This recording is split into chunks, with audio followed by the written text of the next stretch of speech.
Do you like slaughtering orcs? How about launching hordes of them out into the abyss with tons of weird weaponry? Are you into tower defense strategy games? Then look no further than Orcs Must Die 3, developed and published by Robot Entertainment. Originally exclusive to Google's Stadia platform, the game has finally made its way to Xbox consoles. This would be the second Orcs Must Die title to hit the platform, as the second game never made its way to the platform, and the first launched just about 10 years ago and is available through backwards compatibility. The third game evolves on the mechanics of genre mashing of tower defense and third-person player control, as well as offering more modes of gameplay, such as weekly challenges, more campaign levels, and playable characters. If you are not familiar with the tower defense style of gameplay, think of it as having a headquarters of sorts to defend against enemies that want to destroy it.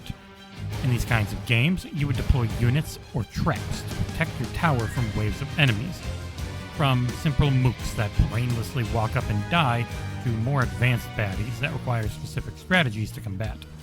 Orcs Must Die follows these conventions, but instead it allows the player to have direct control through a playable character, with plenty of freedom to walk the many levels the game has to offer. To put it simply, you want to keep the ugly green creatures off of your lawn. And let's see how it works out in our review.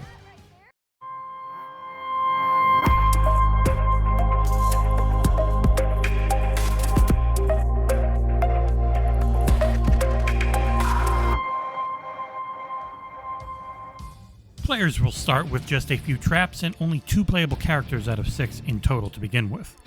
As you progress through the game's main campaign, you will get the chance to unlock more traps, upgrade your current arsenal, and learn more about the enemy types you will face in the more advanced stages of the game.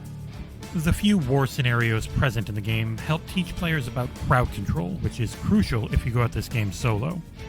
These levels are really fun because of the creative freedom the game offers with trap placement and the types of trap available. And they are great for teaching the player that spikes and arrow traps are just some of the ways you can glass a bunch of orc freaks. You also need to get good at aiming, because enemies will fight back and players will need to keep moving if they want to keep their momentum going. The game has a lot of charm thanks to its fairly simple art style and quirky character archetypes. Make no mistake, you will likely not remember the game's narrative, which serves more as a background detail that is given at the beginning of each level. But the cutscenes are well made. Character voicing is cartoonish and funny, and watching orcs get gibbed left and right never gets old. The visuals are nice to look at, and they do not pose any visibility problems, which is essential in making sure you herd the orcs right where you want them, being blown to pieces or launched right out of the map. Orcs Must Die 3 offers a few options to customize gameplay. Difficulty can be changed between 3 levels at the level screen, giving players more time to set up defenses and weakening enemies just a bit. Sensitivity, field of view, and controls can be changed from the options menu with ease. And closed captioning is disabled by default, but only captions scenario dialogue and not all sound effects present near the player. In my time with the game, I encountered no bugs at all. It maintained a smooth 60 frames per second experience on the Series X, no matter the size of the orc hordes. I did find that the user interface was a little unintuitive and not all that appealing.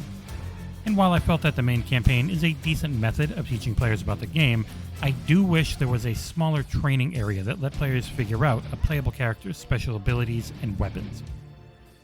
The game is not very difficult, and I was able to get through any snag I encountered. But I did find that I was not too keen on experimenting with my war chest of weapons simply because I did not know how effective they would be in any situation. A personal sore spot of mine is also the lack of split-screen cooperative play, which means that a friend will also have to have their own copy on their own console to play with you. Solo play is fun, but orc gibbing is just more fun with friends.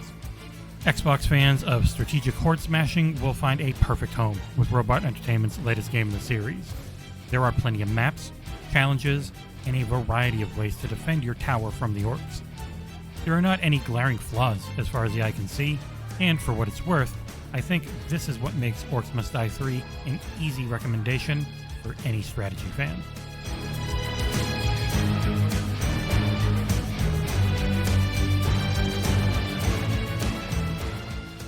Thank you so much for watching. Please like, comment, and subscribe. And if you do subscribe, please tick that little bell so you know whenever we post.